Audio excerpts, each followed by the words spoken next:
देखिए बिल्कुल, और बिहार की राजनीति में अभी सब कुछ कह सकते हैं कि परफेक्ट नहीं चल रहा है, क्योंकि भले ही सरकार बन गई हो, नीतीश कुमार मुख्यमंत्री एक बार फिर बन गए हों, लेकिन जो उनके सहयोगी दल हैं वो लगातार ये मांग कर रहे हैं कि भाई सीटें मिलेगी। तो ये जो जाल कहीं ना कहीं बिछता हुआ नजर आ रहा है बिहार के अंदर, खासकर जो एनडीए ने कह सकते हैं कि पूरा घपलेबाजी कर दी है, अब तो वही इसमें पूरी तरह फंसती हुई नजर आ रही है, क्योंकि सबको मनाना, सबको साथ लेकर चलना मेरे ख्याल से उनके बस हैं कि यहाँ पर अगर मुझे 500 करोड़ भी मिलेंगे तो मैं भी यहाँ पर लक्ष्मी लेने के लिए तैयार रहूंगा। तो यहाँ पर गलती वो ये कह रहे हैं कि गलती किसी की नहीं है, गलती परिवार की है, लेकिन बच्चों पर क्यों डाला गया, तो समर्थन यहाँ पर करते हैं।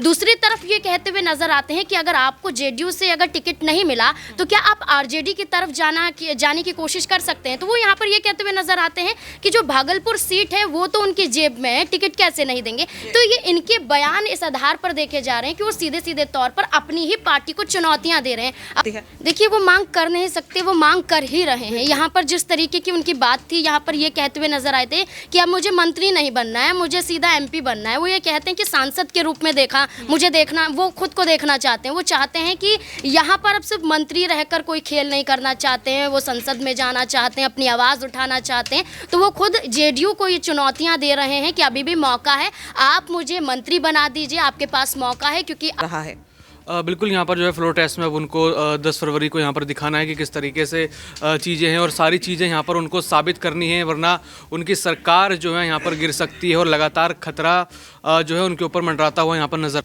ललन सिंह को लेकर के भले ये चर्चा हो रही है, लेकिन सवाल ये है कि आखिरकार नीतीश कुमार जब अपना पाला बदल रहे तो ललन सिंह को इस तमाम बातों की जानकारी थी और इन तमाम बातों पर चर्चा भी हुई थी। आखिरकार अध्यक्ष पद जब छोड़ने की बात आई तब जाकर के लोग इस तरीके की बातें करने लगे कि ललन सिंह जो है वो लालू प्रसाद यादव के लिए काम कर रहे हैं जेडीयू में रहते हुए, ये आरोप लगाए जा रहे थे। लेकिन देखिए कुल मिलाकर के ललन सिंह ही इस जो है खांचे में फिट नहीं बैठते। नमस्कार, नेक्स्ट 9 न्यूज देख रहे हैं आप और मैं हूं आपके साथ प्रज्ञा सिंह। बिहार में बहार है जब नीतीश कुमार है, हमेशा आपने ये सुना ही होगा। लेकिन आज वही नीतीश कुमार कहीं ना कहीं बिहार में इस बहार को खत्म करते हुए नजर आ रहे। नीतीश कुमार के एक फैसले ने ना आरजेडी को सत्ता से बाहर किया, बल्कि इंडिया गठबंधन की भी रीढ़ की हड्डी को तोड़ने का काम कर दिया। लेकिन अब देखा जा रहा है कि नीतीश कुमार का एक फैसला उन्हीं पर भारी पड़ता हुआ नजर आ रहा है। जहां एक और नीतीश कुमार को 12 फरवरी को फ्लोर टेस्ट में पूर्ण बहुमत दिखाना है, तो वहीं दूसरी ओर मंत्रिमंडल विस्तार से पहले लगातार खटपट देखी जा रही है। और इसी बीच अब देखने के लिए मिला कि किस तरह से जीतन राम मांझी ने साफ कर दिया कि 2 मंत्री पद तो हमें कम से कम चाहिए ही। जिस तरीके से देखा जा रहा था कि जेडीयू विधायक राम गोपाल मंडल लगातार नीतीश कुमार को लेकर बार बार जो बयान दे रहे थे वो जेडीयू में हो रही तनातनी को साफ तौर पर दर्शा रहे थे। और 12 तारीख काफी ज्यादा अहम मानी जा रही है। 12 तारीख को फ्लोर टेस्ट होना है और कहा जा रहा है कि फ्लोर टेस्ट के बाद ही बिहार में बजट सत्र की शुरुआत होगी और इससे पहले मंत्रिमंडल का विस्तार हो जाए, इसकी पूरी कोशिश नीतीश कुमार की तरफ से की जा रही है। लेकिन जीतन राम मांझी ने जो मांग कर दी है, इसके बाद अब नीतीश कुमार का फैसला क्या होगा? क्या वाकई में जीतन राम मांझी की ये जो एक मांग है वो यहां पर एक बड़ा खेल करती हुई नजर आ सकती है? न्यूज रूम में मौजूद सहयोगियों से इस चीज को समझेंगे कि राम गोपाल मंडल के बाद अब जिस तरीके से ये बड़ी मांग नीतीश कुमार से करते हुए नजर आ रहे हैं जीतन राम मांझी, क्या एक बार फिर से खेला होता हुआ बिहार में देखा जा सकता है? अमन जी, क्या लग रहा है? जीतन राम मांझी ने साफ कह दिया है कि हमारे पास हम 5 विधायक हैं और इसके आधार पर हमें कम से कम 2 मंत्री पद तो चाहिए, क्योंकि नीतीश कुमार मंत्रिमंडल में निर्दलीय विधायक को मंत्री के तौर पर शामिल कर रहे हैं। तो आखिरकार हम क्यों नहीं? क्या लग रहा है? देखिए बिल्कुल, और बिहार की राजनीति में अभी सब कुछ कह सकते हैं कि परफेक्ट नहीं चल रहा है, क्योंकि भले ही सरकार बन गई हो, नीतीश कुमार मुख्यमंत्री एक बार फिर बन गए हों, लेकिन जो उनके सहयोगी दल हैं वो लगातार ये मांग कर रहे हैं कि भाई हमारे साथ ऐसी नाइंसाफ़ी क्यों? क्योंकि मांझी पहले भी आपको याद होगा उन्होंने ये बात कही थी कि मुझे कहीं और से भी बड़ा ऑफर है और यहाँ तक कि सीएम बनाने तक का भी मुझे ऑफर दिया जा रहा है। तो ऐसे में उन्होंने स्पष्ट कर दिया था कि अगर वो एनडीए में जा रहे हैं तो एनडीए उनके ऊपर एहसान नहीं कर रहा है, बल्कि वो एनडीए के ऊपर एहसान करते हुए नजर आ रहे हैं। पहली बात। दूसरी बात ये कि चलिए अगर इस बात को हम छोड़ भी दें दें, तो आने वाले वक्त में जब लोकसभा चुनाव होंगे तब भी क्या मांझी को आप यूं ही दरकिनार कर दोगे? और जो वो कह रहे हैं कि कम से कम 2 सीटें चाहिए, अगर 2 सीटें आप उनको देते हो तो फिर चिराग पासवान को कितनी सीटें आप दोगे, उपेंद्र कुशवाहा को कितनी सीटें मिलेंगी, मुकेश सहनी को कितनी सीटें मिलेगी? तो ये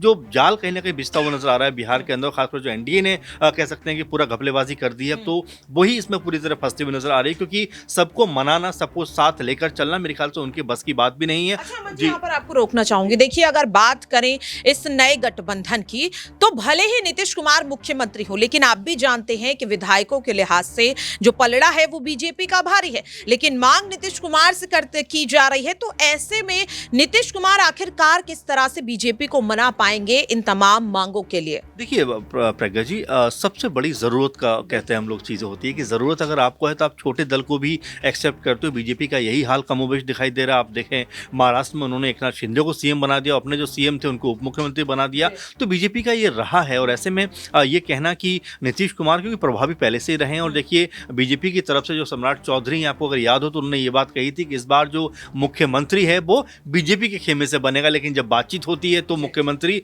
एक बार फिर नीतीश कुमार ही बन जाते हैं। तो ये आप समझ सकते हैं कि बीजेपी भी सत्ता में आने के लिए क्या कुछ नहीं करती। उन्होंने कहा कि चलिए आप अगर मुख्यमंत्री बन रहे हैं तो हमारे 2 उप मुख्यमंत्री होने चाहिए, बल्कि उससे पहले अगर आप देखें तो चिराग पासवान ने भी कहीं ना कहीं ये बात आ रही थी कि वो भी उप मुख्यमंत्री बनना चाहते हैं, या बनने की उनकी जो है लगातार मांग है। अमित शाह से उनकी मुलाकात हुई थी, और जीतन राम मांझी के जो बेटे हैं संतोष सुमन, उनका भी ये कहीं ना कहीं सामने आया। लेकिन अब जो ये लोग नाराज हैं, इस बात से नाराज है खासकर मांझी और चिराग की, भाई आपने निर्दलीय को क्यों मंत्री बना दिया जबकि जरूरत नहीं थी, बहुमत पूरा है। तो ऐसे में कहीं ना कहीं आप हमारे साथ जो है अन्याय करते हुए नजर आ रहे हो, क्योंकि ये सुमित सिंह जो है वही है, जमुई से चिराग पासवान के खिलाफ चुनाव लड़ते हैं। तो कई तरह के अब कह सकते हैं कि इसमें उलझने पैदा होती हुई दिखाई पड़ रही हैं। ऐसे में क्या नीतीश कुमार जब फ्लोर टेस्ट होगा तो क्या सबको मना पाएंगे? क्योंकि वैसे ही पहले उनके ही पार्टी में कहीं ना कहीं 2 फाड़ होते हुए नजर आ रहे हैं। आप देखें गोपाल मंडल जिस तरह की बात कह रहे हैं कि अगर उनको जो 5 करोड़ ऑफर हुए तो वो जरूर ले लेंगे, तो ये कहीं ना कहीं ये बता रहा है कि अंदर खाने में जेडीयू के भी सब कुछ ठीक ठाक नहीं है। आने वाले दिनों में जब फ्लोर टेस्ट होगा तो उनकी मुश्किलें बढ़ जाएंगी। वाकई में। और राम गोपाल मंडल ने जो बयान दिया था हाल ही में तेजस्वी यादव को लेकर, उसने कहीं ना कहीं जेडीयू में उस पनप रही बगावत को दर्शा जरूर दिया है। तो क्या इसीलिए नीतीश कुमार लगातार कोशिश कर रहे हैं कि फ्लोर टेस्ट से पहले ही बिहार में नए मंत्रिमंडल का गठन हो जाए? लेकिन क्या नीतीश कुमार ये कर पाएंगे? जिस तरीके से लगातार मांग की जा रही है मंत्री पद की यहाँ पर जीतन राम मांझी की तरफ से, और कहीं ना कहीं तमाम जो निर्दलीय विधायक हैं, या फिर अगर बात की जाए राम गोपाल मंडल की, तो उनके बयान ने भी कहीं ना कहीं नीतीश कुमार की मुश्किल बढ़ा दी है। यहाँ पर नाजमीन है, और नाजमीन से इस चीज को समझेंगे कि जिस तरीके से जीतन राम मांझी ने जो मांग की है वो तो चलिए है ही, लेकिन इसके अलावा राम गोपाल मंडल का ये कहना कि अगर उन्हें कोई 5 करोड़ रुपए ऑफर करेगा तो वो भी जेडीयू को छोड़कर किसी दूसरी पार्टी में शामिल हो जाएंगे। तो क्या ये सीधे सीधे इशारा है नीतीश कुमार के लिए या आरजेडी के लिए? देखिए, बिल्कुल यहाँ पर गोपाल मंडल की बात करें तो एक एक करके कई बयान उनके सामने आए। यहाँ पर तेजस्वी यादव का समर्थन करते हुए नजर आए, ये कहते हुए नजर आए कि ज़मीन के बदले नौकरी देने का जो मामला देखा गया था वो लालू प्रसाद यादव के खिलाफ था, ना कि उनके बच्चों के खिलाफ है। तो ये जो ईडी सीबीआई की कार्यवाही चल रही है उसमें क्यों तेजस्वी यादव का नाम सामने आ रहा है, क्यों तेजस्वी यादव से पूछताछ की जा रही है? आप यहाँ पर राबड़ी देवी से पूछताछ कीजिए, लालू प्रसाद यादव से पूछताछ कीजिए, क्यों मीसा भारती, क्यों तेजस्वी यादव को घेरा जा रहा है? तो इसी बात पर यहाँ पर वो कहते हैं कि यहाँ पर अगर मुझे 500 करोड़ भी मिलेंगे तो मैं भी यहाँ पर लक्ष्मी लेने के लिए तैयार रहूंगा। तो यहाँ पर गलती वो ये कह रहे हैं कि गलती किसी की नहीं है, गलती परिवार की है, लेकिन बच्चों पर क्यों डाला गया? तो समर्थन यहाँ पर करते हैं। दूसरी तरफ ये कहते हुए नजर आते हैं कि अगर आपको जेडीयू से अगर टिकट नहीं मिला तो क्या आप आरजेडी की तरफ जाने की कोशिश कर सकते हैं? तो वो यहाँ पर ये कहते हुए नजर आते हैं कि जो भागलपुर सीट है वो तो उनकी जेब में है, टिकट कैसे नहीं देंगे? तो ये इनके बयान इस आधार पर देखे जा रहे हैं कि वो सीधे सीधे तौर पर अपनी ही पार्टी को चुनौतियां दे रहे हैं, अपनी ही पार्टी को चैलेंज करते हुए नजर आ रहे हैं। यहाँ पर माना जा सकता है कि मंत्रिमंडल में उनकी तरफ से भी मांग की जा सकती है कि भाई मुझे भी शामिल किया जाए। और ना केवल यहाँ पर राम गोपाल मंडल, यहाँ पर 43 विधायक हैं नीतीश कुमार के पास, और अगर यहाँ पर जिनके पास 5 विधायक हैं वो मांग कर रहे हैं कि हमें मंत्रिमंडल में शामिल करिए, तो क्या मंत्री पद की मांग को लेकर अब जेडीयू में भी एक बड़ी बगावत जो है वो देखी जा सकती है? देखिए, वो मांग कर नहीं सकते, वो मांग कर ही रहे हैं। यहाँ पर जिस तरीके की उनकी बात थी, यहाँ पर ये कहते हुए नजर आए थे कि अब मुझे मंत्री नहीं बनना है, मुझे सीधा एमपी बनना है। वो ये कहते हैं कि सांसद के रूप में देखा, मुझे देखना, वो खुद को देखना चाहते हैं। वो चाहते हैं कि यहाँ पर अब सिर्फ मंत्री रहकर कोई खेल नहीं करना चाहते हैं, वो संसद में जाना चाहते हैं, अपनी आवाज़ उठाना चाहते हैं।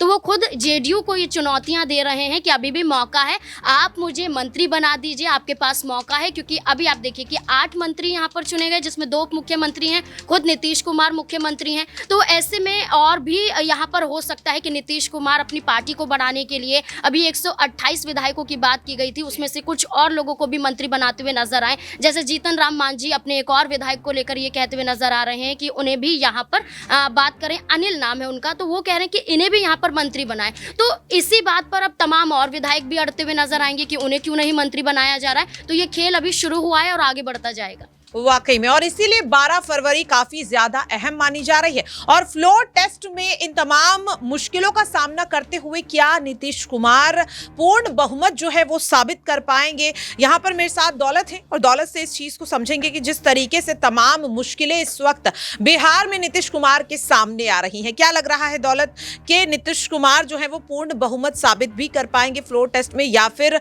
यहाँ पर कोई बड़ा जो कह सकते हैं खतरा है वो नीतीश कुमार का इंतजार कर रहा है? बिल्कुल, यहाँ पर जो है फ्लोर टेस्ट में अब उनको 10 फरवरी को यहाँ पर दिखाना है कि किस तरीके से चीज़ें हैं और सारी चीज़ें यहाँ पर उनको साबित करनी है, वरना उनकी सरकार जो है यहाँ पर गिर सकती है और लगातार खतरा जो है उनके ऊपर मंडराता हुआ यहाँ पर नज़र आ रहा है। देखिए वाकई में, और कहीं ना कहीं नीतीश कुमार की जो मुश्किलें हैं वो बढ़ती हुई तो नजर आ ही रही हैं। और यहाँ पर एक और नाम है जो नीतीश कुमार की मुश्किलें बार बार बढ़ाने की कोशिश करते हुए नजर आ रहे हैं, और वो है यहाँ पर जेडीयू के पूर्व राष्ट्रीय अध्यक्ष ललन सिंह। क्योंकि कहा जा रहा है कि ललन सिंह भी आखिरी समय में कोई बड़ा खेल यहाँ पर करते हुए नजर आ सकते हैं, क्योंकि जिस तरीके से उन्होंने पार्टी के राष्ट्रीय अध्यक्ष पद को छोड़ने का फैसला लिया और तमाम तरह के जो अब कयास हैं वो ललन सिंह को लेकर भी लगाए जा रहे हैं। पर अबरार हैं और अबरार से इस चीज को समझेंगे कि अबरार भले ही यहां पर कहीं ना कहीं बीजेपी की तरफ से भी कोशिश की जा रही है ललन सिंह को पार्टी के साथ रखने की, सरकार के साथ रखने की, लेकिन जिस तरीके की मांगे ललन सिंह ने राष्ट्रीय अध्यक्ष पद पर रहते हुए की थी नीतीश कुमार से, अगर वो पूरी नहीं होती हैं तो क्या माना जा सकता है कि ललन सिंह एक बार फिर से बगावत कर सकते हैं? ललन सिंह को लेकर के भले ये चर्चा हो रही है, लेकिन सवाल ये है कि आखिरकार नीतीश कुमार जब अपना पाला बदल रहे तो ललन सिंह को इस तमाम बातों की जानकारी थी और इन तमाम बातों पर चर्चा भी हुई थी। आखिरकार अध्यक्ष पद जब छोड़ने की बात आई तब जाकर के लोग इस तरीके की बातें करने लगे कि ललन सिंह जो है वो लालू प्रसाद यादव के लिए काम कर रहे हैं जेडीयू में रहते हुए, ये आरोप लगाए जा रहे थे। लेकिन देखिए, कुल मिलाकर के ललन सिंह ही इस जो है खांचे में फिट नहीं बैठते। जीतन राम मांझी हो, मुकेश सहनी हो, चिराग पासवान हो, बिहार में कुल मिलाकर के मौका परस्ती की राजनीति हो रही है। जिसको जैसा लूट खसोट की राजनीति समझ में आ रही है वो उस तरीके से कर रहे हैं। जीतन राम मांझी दलितों का वोट लेते हैं और जाकर के बैठ जाते हैं भाजपा की गोद में। फिर अचानक से उनको 1-1.5 साल के बाद समझ में आता है कि नहीं, भाजपा तो दलित विरोधी है, भाजपा तो पिछड़ा विरोधी है, तो हम फिर से एक बार वापसी पलटी मारते हैं और विधानसभा चुनाव में फिर से एक बार दलितों को बेवकूफ़ बनाकर वोट हासिल करेंगे और फिर से अपनी राजनीतिक ताकत जो है वो स्थापित कर लेंगे। ठीक वही स्थिति जो है आप अन्य चेहरों की भी देखते हैं, मुकेश सहनी की भी देखते हैं जो वीआईपी पार्टी के अध्यक्ष हैं। आपकी नीति स्पष्ट नहीं है, चाहे वो बिहार में नीतीश कुमार तो इसलिए भी चर्चा में आ जाते हैं क्योंकि वो एक बड़ा चेहरा है, लंबे समय से वो इस तरीके के जो फैसले लेते रहे। लेकिन ये फैसला मात्र नीतीश कुमार ने नहीं लिया, ये फैसला बिहार के हर उस नेता ने लिया है जो जाति की राजनीति करता है और जाति की राजनीति करते हुए अपनी ताकत को कहीं ना कहीं बढ़ाने की कोशिश करता है। आज जीतन राम मांझी जो बोल रहे हैं कि उन्हें इस तरफ से ऑफर है या उस तरफ से ऑफर है और उनके पास जो है 5 विधायक है, एक एमएलसी है, 4 विधायक एमएलसी है, तो उनको एक और मंत्री पद चाहिए। लेकिन वही जीतन राम मांझी आपको चुनाव के बाद, लोकसभा के बाद जो है वो बिहार में, चूँकि उन्हें पता है कि विधानसभा चुनाव में तो नरेंद्र मोदी के साथ जाने से उनका फ़ायदा होने वाला नहीं है और वहाँ पर क्षेत्रीय राजनीति का दबदबा है, इसलिए वो फिर से एक बार पलटी मारेंगे और लालू प्रसाद यादव के खेमे में आ जाएंगे जैसा नीतीश कुमार करते हैं। तो ये बिहार का कहीं ना कहीं ढार जो है वो बिठाने का काम बिहार के नेता कर रहे हैं। आज जीतन राम मांझी से आप पूछिए, आज मुकेश सहनी से आप पूछिए, चिराग पासवान से पूछिए, बिहार में कौन सी बड़ी फैक्ट्री उन्होंने लगाई है, बिहार में कौन सी बड़ी योजना उनके बलबूते पर आई है। चिराग पासवान तो बड़े पद पर थे, जीतन राम मांझी भी मंत्री रहे, मुख्यमंत्री रहे, क्या काम किया उन्होंने? कुछ नहीं किया, मात्र अपने परिवार को बढ़ावा देना। आज भी वो अपने परिवार की लड़ाई लड़ रहे हैं। आज भी उन्होंने अपने बेटे को जो है मंत्री पद दिलवाया है। तो आप सोचिए कि बिहार की जनता को लगातार जो है 20-25 वर्षों से मूर्ख बनाया जा रहा है, और अभी भी आप कह सकते हैं कि मात्र इस बात की लड़ाई होती है कि बिहार में कौन सा पद किसके हिस्से में जाएगा। इस बात की लड़ाई कोई नहीं लड़ रहा है कि बिहार का विकास कैसे होगा, और बिहार सबसे पिछड़े राज्य के दर्जे से उठ करके एक अंक भी किसके जो है कार्यकाल में आगे बढ़ेगा। तो ये एक बड़ा सवाल है, और ये सवाल जनता 24 के चुनाव में और 25 के चुनाव में पूछे। अबरार, एक आखिरी सवाल और रहेगा यहाँ पर, ये जानना चाहेंगे कि आरजेडी जो तमाम दावे फ्लोर टेस्ट को लेकर करती हुई नजर आ रही है, लेकिन अभी तक विधायकों का जो आंकड़ा है वो बहुमत तक नहीं पहुंच पाए, तो ऐसे में क्या लग रहा है कि कोई बड़ा खेला जो है फ्लोर टेस्ट पर आरजेडी की तरफ से किया जाएगा, या फिर आरजेडी जो है पूरी तरह से हार मान चुकी है? देखिए, कोई खेला नहीं होने वाला है, सब कुछ तय है। नीतीश कुमार सरकार बना चुके हैं, उनकी सरकार गिरने वाली नहीं है। अभी मैंने क्या बोला कि तमाम मौका परस्ती की राजनीति चल रही है। कोई भी नेता इस समय भाजपा के खिलाफ नहीं जाएगा, चाहे वो जीतन राम मांझी के गुट का हो, चिराग पासवान के गुट का हो, पशुपति पारस के गुट का हो, या किसी भी गुट का हो, कोई भी नेता नहीं जाएगा।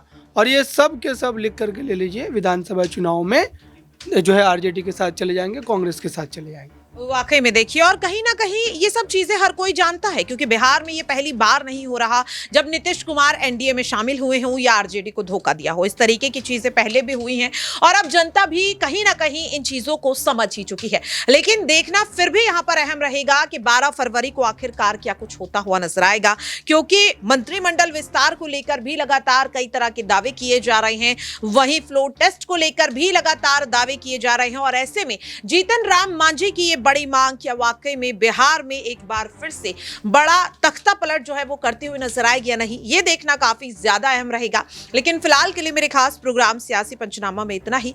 बाकी की तमाम अपडेट्स के लिए आप देखते रहिए नेक्स्ट 9 न्यूज।